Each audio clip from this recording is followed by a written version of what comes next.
में, क्योंकि आज हमें लास्ट डिस्कशन जो करना है वो ग्राफ्स का करना है। बहुत अच्छे से ग्राफ्स को देखना है, कुछ छोटी सी बात इंटीग्रेशन वाला एप्लीकेशन भी समझना है, लेकिन उसके पहले लास्ट पार्ट जो बचता है वो क्या बचता है? अभी हमने कांस्टेंट एक्सेलरेशन देखा, लास्ट पार्ट बचता है नॉन यूनिफॉर्म एक्सेलरेशन। कौन सा बचता है? Non uniform acceleration. उसकी बात मैं करूंगा नेक्स्ट लेक्चर में।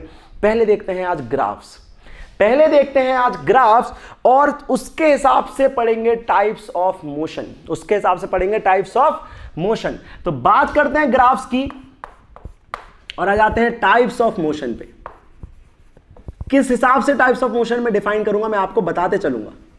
सबसे पहला जो नेम आता है, सबसे पहला जो नेम आता है टाइप्स ऑफ मोशन, वो आता है यूनिफॉर्म मोशन, या फिर बहुत सिंपल कर दूं यार, आपके लिए नाम हटा देता हूं।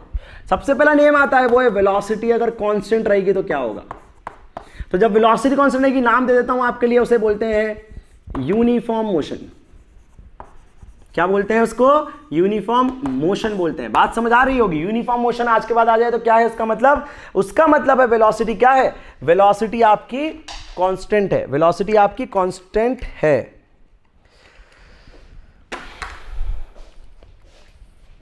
आ जाए वापस, घूम लिए। घूमते बहुत ज्यादा हो ना तुम लोग, जैसे ही आपको थोड़ा सा भी रिलैक्सेशन दो इधर उधर घूमने लगते हैं ना, कोई नहीं।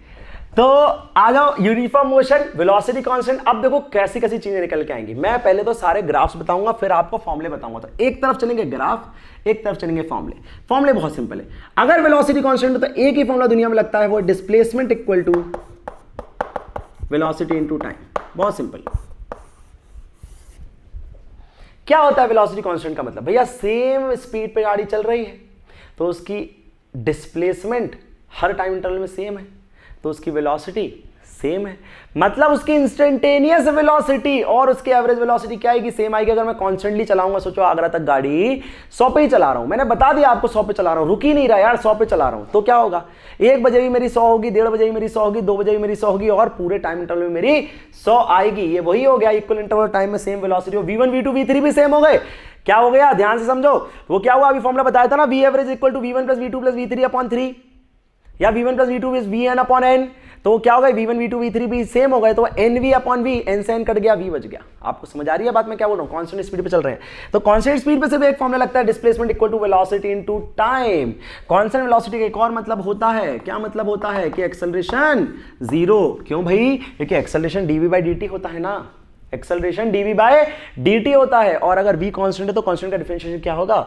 जीरो हो जाएगा, जीरो हो जाएगा। ठीक, क्या करना है अब? इसके बाद ग्राफ की चीरफाड़ करनी है, देखते हैं। आ जाओ। सबसे पहला ग्राफ ST कर्व, दूसरा कर्व VT कर्व। अब देखो भैया, देखो भैया ग्राफ कैसे सोचते हैं। अब ग्राफ को पकड़ना आ गया, ग्राफ को इक्वेशन देख के बनाना आ गया, लेकिन इक्वेशन कहां से आएगी? तो अब एक नई चीज बता रहा हूं। अब मैं आपका डिफरेंशिएशन, इंटीग्रेशन और काइनेमेटिक्स को कनेक्ट कर रहा हूं। कनेक्शन समझना ध्यान से, कनेक्शन समझना बहुत जरूरी है। जब भी क्वेश्चन आए, मैंने एक सिंपल सा क्वेश्चन पूछा हुआ है, आपको बहुत डिफिकल्टी होगी ये सोचने में, मैं बोल रहा हूं भैया इसका ST और VT कर्व बनाओ। कितने लोग बना सकते हैं? बना लो, कॉमन सेंस से बना रहे होंगे, लेकिन थॉट प्रोसेस क्या है? क्या क्या है? थॉट प्रोसेस क्या है? Thought process of drawing graphs. पहले मैंने थॉट प्रोसेस नहीं बताई है, पहले तो आपको एक तरीके से ग्राफ को रटवा दिया है, याद करवा दिए हैं। थॉट प्रोसेस मतलब होता है कि अब क्वेश्चन में हम ग्राफ का यूज कैसे करेंगे वो देखना है, ध्यान समझना है, बहुत जरूरी है इसको समझना। ग्राफ बनाने के लिए बेटा मैथमेटिक्स की थॉट प्रोसेस आपको रखनी पड़ेगी। और थॉट प्रोसेस क्या है? सबसे पहले जिस चीज का ग्राफ बोल रहा हो उसकी एक इक्वेशन को पकड़ो। सबसे पहली चीज क्या है? Find equation. दूसरी क्या है? Remember lecture. Find equation for what? For relation. दो चीज के बीच में रिलेशन निकालने के लिए क्या निकालोगे? एक equation and then go on to remembering your lecture. Remember your lecture कि लेक्चर में मैंने आपको क्या ग्राफ्स किसके हिसाब से बताए थे। बहुत ही सिंपल है। सबसे पहला ग्राफ क्या है भैया? Displacement time graph. तो मैंने आपको बताया था डिस्प्लेसमेंट टाइम में रिलेशन है। वेलोसिटी क्या है? कांस्टेंट है। कांस्टेंट मतलब कि ये m हो गया। जो कि y इक्वल टू, देखो y equal to M X plus C 0। तो क्या आ गया, अगर आपको समझ आ रहा है t की पावर 1 है तो कैसा ग्राफ बनेगा, मैंने आपको बताया था स्ट्रेट लाइन कर्व बनेगा, और वो c इक्वल टू 0 है, इसके साथ कोई c नहीं है, तो क्या हो जाएगा, हम इसको कंपेयर कर सकते हैं y equal to M X से, बहुत सारी चीजें निकल के आएंगे, लेकिन पहला ग्राफ ऐसे बन जाएगा s प्रोपोर्शनल टू t। अच्छा बताओ डिस्प्लेसमेंट टाइम कर्व का स्लोप क्या देता है, मतलब मैं ये पूछ रहा हूं भैया कि डिस्प्लेसमेंट टाइम मतलब ds/dt क्या देता है, तो वो v इंस्टेंटेनियस देता है। और बताओ इसका स्लोप कांस्टेंट है या वेरिएबल है, कांस्टेंट है, मतलब इसका स्लोप कांस्टेंट मतलब वेलोसिटी कांस्टेंट, जो कि हमें ऑलरेडी पता है, उसका कर्व कैसे बनेगा, कांस्टेंट का तो ऐसे कर्व बनता है ना, बात समझ आई।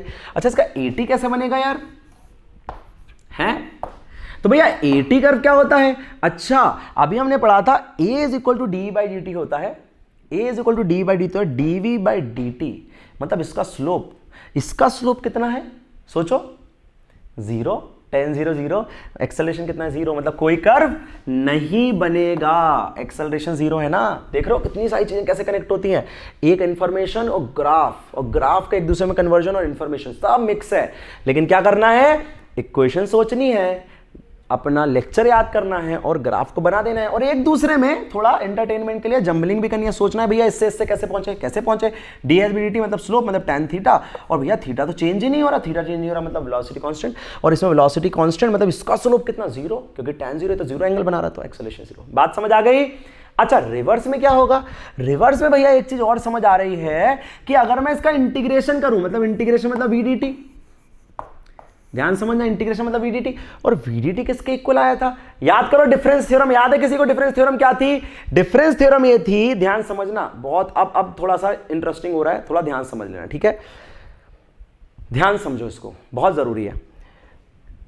अगर मैं इसकी डिफरेंस थ्योरम लगाऊं तो मैंने आपको बताया था यहां पे वो चीज, इसका आंसर वो आता है जिसका ये डिफरेंशिएशन है, ये किसका डिफरेंशिएशन है, डिस्प्लेसमेंट का, मतलब यहां पे क्या आएगा, ये किसके इक्वल आ जाएगा, S final minus S initial के। याद है मैंने आपको बताया था डिफरेंस थ्योरम, अगर y dx है और y जिसका डिफरेंशिएशन है वो उसके राइट में जाता है, मतलब मैंने ऐसा कुछ बताया था आपको, अगर इंटीग्रेशन का भी y dx आता है तो राइट में y final minus y initial आ जाता है। यहां पे अगर आपको इसका डिफरेंशिएशन दिख रहा हो तो जिसका डिफरेंशिएशन ये है वो राइट में आ जाता है, वेलोसिटी किसका डिफरेंशिएशन डिस्प्लेसमेंट को दिया जाता है। बाकी आप कैसे समझ सकते हैं बेटा, इसको देखो मैंने अभी बताया था, dt को यहां ले जाओ इंटीग्रेट करो, देखो यहां पे vdt का इंटीग्रेशन और यहां ds का integration s final minus s initial आ जाएगा। आ गई ना बात समझ, सेम चीज है लेकिन डिफरेंट वे ऑफ अप्रोच से। अगर मैं at पूछूं तो at कर्व से मेरे को इंटीग्रेशन adt क्या देगा। अच्छा एक और चीज ये vdt क्या देता है बताओ, integration area under the curve, मतलब इसके एरिया से भी तुम सीधे सीधे क्या निकाल सकते हो, डिस्प्लेसमेंट निकाल सकते हो। क्या ये बात समझ आ रही है कि इसके एरिया से भी आप क्या निकाल सकते हैं, डिस्प्लेसमेंट अंडर दी कर्व निकाल सकते हैं। अभी मैं पहले जनरल मोशन की बात करता हूं, डिफरेंट टाइप्स ऑफ ग्राफ की बात करूंगा, फिर मैं एक एक ग्राफ लेके st vt और at को अलग से दिखा दूंगा कि उसका स्लोप और उसका एरिया क्या देता है लास्ट में, ठीक है। अब हम आते हैं आगे, नेक्स्ट सेट ऑफ पार्ट में जाते हैं। बस 3 ही तो बातें हैं इसमें, कौन सी 3 बातें हैं, एक हो गया v कांस्टेंट, एक हो गया v चेंज होता है तो क्या आता है एक्सेलरेशन। तो अब आते हैं सेकंड में, सेकंड हो गया आपका v चेंज में आपको पता है 2 होते हैं, v चेंज मतलब a, तो एक में a कांस्टेंट और एक में ए वेरिएबल की बात हम करेंगे कब, ए वेरिएबल की बात करेंगे हम अपने नेक्स्ट लेक्चर में।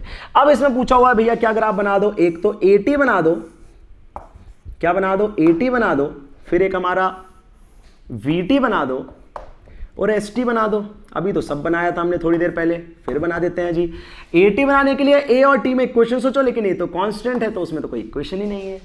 VT बनाने के लिए V और T में इक्वेशन सोचो, बताओ कांस्टेंट इक्वेशन में क्या होती है इक्वेशन, U प्लस AT, मैंने आपको बताया था U प्लस AT होती है। V और T में क्या रिलेशन आ गया, स्ट्रेट लाइन, कैसे, y is equal to m नहीं c प्लस mx या mx प्लस c, बात सेम है। देखो स्ट्रेट लाइन, लेकिन c भी है इस बार, c है तो फिर इसमें एक केस ही बना देता हूं ये वाला, चारों केस मैंने दूसरे बताए थे अभी आपको, तो अलग अलग बनाने की केसेस जरूरत नहीं है, वही u पॉजिटिव u नेगेटिव वो आप खुद बना लेंगे, अब जरूरत उसकी नहीं है। st कर्व पर क्या बनेगा इक्वेशन सोचो,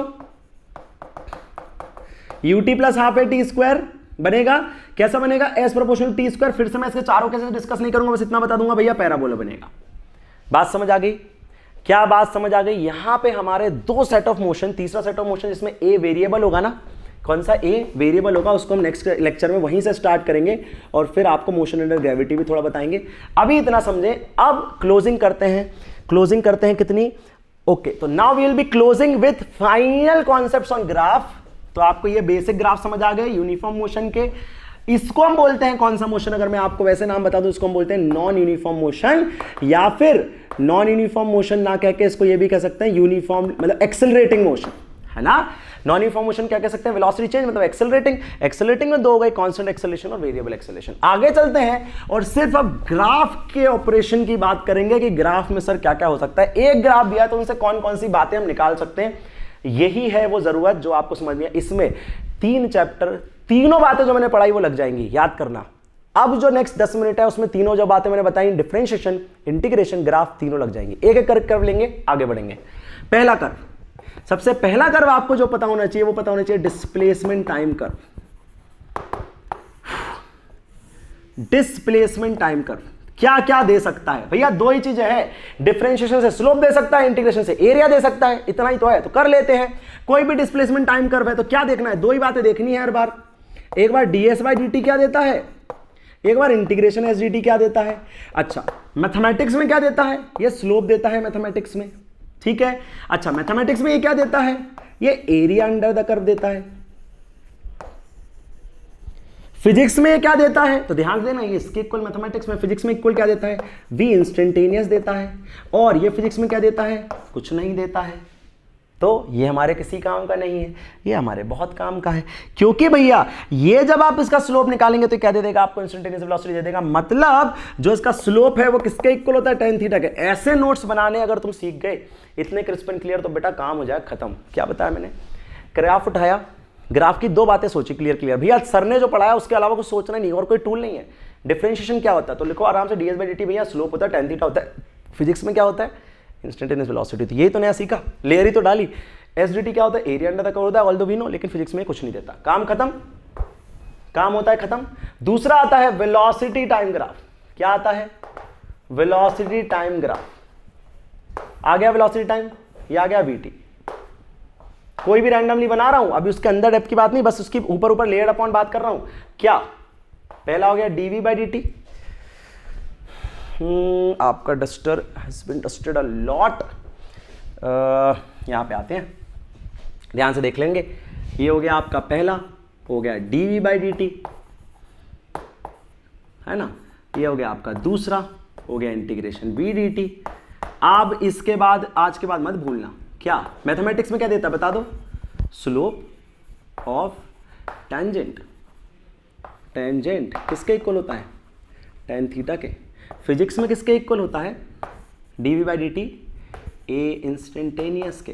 मतलब A instantaneous equal to this equal to this equal to this. मतलब जब आप इसका स्लोप निकालते हैं, tan थीटा निकालते हैं, तो अपने आप क्या निकाल रहे हैं आप फिजिक्स में, उसका इंस्टेंटेनियस एक्सेलरेशन निकाल रहे हैं। और अगर मैं आपसे इसी में एक क्वेश्चन बना दूं, यहीं कहीं जो मैंने बनाया भी था पहले, अब फिर से बना देता हूं कि इंस्टेंटेनियस एक्सेलरेशन बताएं बढ़ रहा है या कम हो रहा है, तो आप क्या देखेंगे, स्लोप देखेंगे।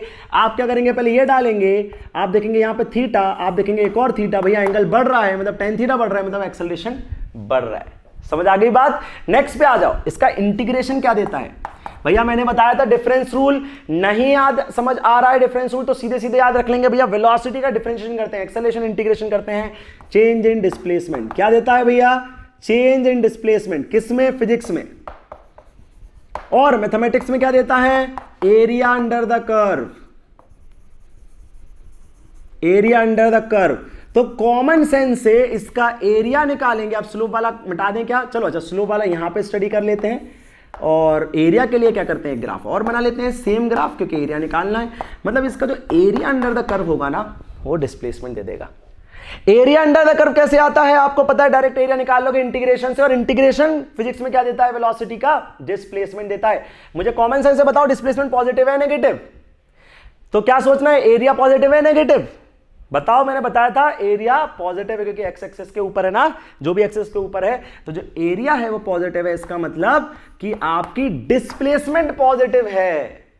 मतलब अगर कभी ऐसा हो जाए, मान लो ऐसा करके हो जाए, मान लो ये आ जाए, तो ये हो गया अगर मैं ऐसा VT कर्व दे दूं तो ये हो गया क्या, पॉजिटिव डिस्प्लेसमेंट, ये क्या हो गया, नेगेटिव डिस्प्लेसमेंट। मतलब पॉजिटिव एरिया नेगेटिव एरिया मैंने आपको इसलिए बताया था नेगेटिव का सेंस, तो जब ऐड करोगे तो अपने आप ही क्या हो जाएंगे, सब्ट्रैक्ट हो जाएंगे। ठीक है, जब क्वेश्चन आएंगे तो आप ये रियलाइज कर पाएंगे, असाइनमेंट देखेंगे तो। लास्ट कर्व हम डिस्कस कर रहे हैं, आज के लेक्चर को एंड करेंगे यहां पे। काफी बातें हमने देख ली हैं आज, बहुत अच्छा लेक्चर है, हेवी लेक्चर है, आराम से करना। ठीक है, क्यों मैं इतना स्ट्रेस कर दिया मैंने, क्योंकि थर्सडे को you have a holiday, that is very very good, because once you have a holiday, मैंने आपको इस बार असाइनमेंट भी बढ़ा दिया है, आराम से करेंगे। थर्सडे को यू हैव अ हॉलीडे, पूरा दिन लगा देंगे, लेकिन काइनेमेटिक्स को बहुत बढ़िया करके आएंगे, क्योंकि जब हम फ्राइडे को मिलेंगे फिर से, तो आपके पास पूरा एक दिन का गैप होगा, आप बहुत अच्छे से असाइनमेंट को करें, टेस्ट दें। फ्राइडे को इसके आगे आएंगे तो बहुत बढ़िया तरीके से कॉन्सेप्ट को आगे उठाएंगे। ठीक है, चलो लास्ट कॉन्सेप्ट देखते हैं, या लास्ट ग्राफ देखते हैं। The only last graph we need to learn अभी for present time is AT curve. क्या पढ़ना है आपको, AT curve, AT curve, acceleration time curve. ठीक है जी, तो एक्सेलरेशन टाइम कर्व मान लो ये बना दिया, दो चीजें हो गई, एक हो गया dA/dt। ठीक है, क्या आ जाएगा भैया, स्लोप ऑफ टेंजेंट। ठीक है जी, फिजिक्स में क्या देता है हमें, कुछ नहीं देता है, किसी काम का नहीं है। जैसे डिस्प्लेसमेंट टाइम में इंटीग्रेशन किसी काम का नहीं है, क्योंकि इंटीग्रेशन एसडीटी कुछ नहीं देता, ऐसे ही एक्सेलरेशन टाइम ग्राफ में एरिया किसी काम का नहीं है, वो सॉरी स्लोप किसी काम का नहीं, क्योंकि dA/dt कुछ नहीं देता, कोई काम का नहीं है। अगर कभी काम आएगा भी तो बाद में देखेंगे, अभी किसी काम का नहीं है। मैं आपको बता रहा हूं कभी किसी क्वेश्चन में dA/dt यूज नहीं होगा। बात समझ आ रही है? आगे देखें, इसका इंटीग्रेशन क्या देगा, तो डिफरेंस रूल याद है ना, ये किसका डिफरेंशिएशन है, वेलोसिटी का, तो क्या देगा, चेंज इन वेलोसिटी। या फिर याद रख ले डायरेक्ट, जिसको डिफरेंस रूल याद नहीं होता सीधे याद रखें, क्या देगा, चेंज इन v। कैसे बेटा, मैं बता देता हूं, देखो a इज इक्वल टू क्या होता है यार, dV/dt, dt को यहां ले जाओ, a dt क्या होता है, इंटीग्रेशन dV, सॉरी dV। फिर क्या करोगे, दोनों तरफ इंटीग्रेट कर दोगे, यहां क्या जाएगा, a तो क्या कर, अब डिपेंड करेगा ये कांस्टेंट है वेरिएबल, लेकिन राइट में जो भी आएगा, मैं तो ये कह रहा हूं राइट में जो भी आएगा वो तो डेल्टा भी आएगा ना। क्यों, dV मतलब वन का इंटीग्रेशन, वन का इंटीग्रेशन क्या होता है, x, dx के रिस्पेक्ट में x, तो dV के रिस्पेक्ट में v, फाइनल से इनिशियल तो फाइनल माइनस इनिशियल, और लेफ्ट में क्या गया, इंटीग्रेशन a dt। देखो यही तो मैं बोल रहा हूं। और मैथमेटिक्स में क्या देता है भैया, एरिया अंडर द कर्व, बहुत इंपॉर्टेंट है ये, इससे बहुत क्वेश्चंस आते हैं। पता है कैसे क्वेश्चन आते हैं, देखो ऐसा दे देगा तुमको, ये तो नहीं देगा क्योंकि इसका एरिया निकालना थोड़ा मुश्किल होगा, वो आपको ऐसे नहीं देगा, कुछ ऐसी लाइन वाइन देगा, तो वो ऐसे ना ट्रिपेजियम वगैरह कुछ बन जाएगा। मान लो ऐसे मैं ही बना देता हूँ, यहाँ पे चेंज कर देता हूँ, मान लो ये AT कर्व है। ठीक है, तो आपको क्या दे देगा, एरिया आपको पता है क्या देगा, चेंज इन वेलोसिटी, वो आपको इनिशियल वेलोसिटी दे देगा। मतलब क्या करना है, एरिया ऑफ ट्रिपेजियम निकालना, एरिया ऑफ ट्रेपेजियम निकालना, वो किसके इक्वल होगा, इंटीग्रेशन dt, तो मतलब चेंज इन वेलोसिटी के, और इनिशियल वेलोसिटी देगा तो क्या कह देना, फाइनल माइनस इनिशियल, तो एरिया यहां से निकाल लेना इज इक्वल टू फाइनल, और इनिशियल भी आपको दिया होगा, आपकी सीधे कौन सी वेलोसिटी निकल जाएगी, फाइनल वेलोसिटी। बहुत क्वेश्चंस इसके आएंगे। ठीक है, तो यहां पे जाके हमारा सारा आज का लेक्चर खत्म होता है। आज के लेक्चर में जिस हिसाब से मैंने फ्लो कराया, इसको नोट्स बनाएंगे, मैक्स टू मैक्स आपकी 10 लाइंस या 8 लाइंस के अंदर सारी चीजें हो जाएंगी। मैं आपको इसके पॉइंटर नोट्स भी भिजवा दूंगा, पॉइंटर नोट्स भी आपके पास होंगे, बट आई थिंक इस लेक्चर के पॉइंटर नोट्स की आपको जरूरत नहीं पड़ने वाली है, क्योंकि बहुत ही क्रिस्प एंड क्लियर हमने किया, हमने इतना टाइम इन्वेस्ट किया है। मैं चाहता हूं आप लोग सभी लोग इस लेक्चर को देखें, जैसे ही लेक्चर देख लें, साथ में जो अपने नोट्स बनाए सभी मुझे नोट्स की फोटो खींच के भेजें, मैं उन नोट्स को चेक करूंगा और फिर मैं आपको सजेस्ट करूंगा बेटा, क्योंकि मेरी तरफ से जो पॉइंटर नोट्स आएंगे मैं चाहता हूं वैसे आप नोट्स खुद बनाए।